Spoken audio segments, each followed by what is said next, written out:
Now, net income tells us how the company is doing in their profits or earnings, but it doesn't answer the question of what percentage of those profits or earnings are attributable to the shares that you actually own. And that's an important distinction.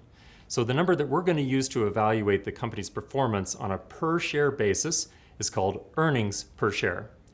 Now you can see on this slide a calculation where we've started with net income, and we're going to assume that there's 1 million shares that are also outstanding. So this is going to make our numbers really easy.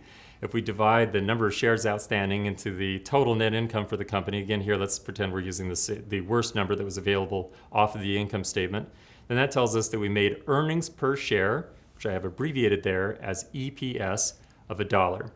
Now it's important to recognize from here, however, that although the company has 1 million shares outstanding, it's possible that there are other entities out there that have rights to create stock or to demand stock from the company. So let's take, for example, that a big lender has a loan that they've provided to the company. As part of the terms of that loan, the lender could forgive the debt, but in return, they'd be given stock. So that's convertible debt, and it does happen, it's pretty common.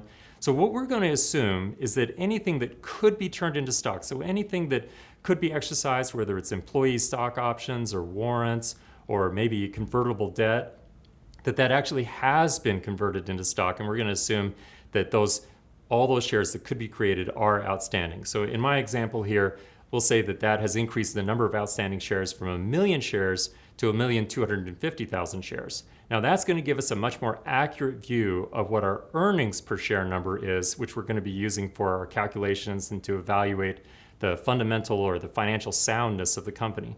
So if we take that 1,250,000 shares and we divide that into our net income number, then that gives us an actual earnings per share of 80 cents. Now I'll show you how to find this information on the income statement and specifically which earnings per share number you actually want to pay the most attention to.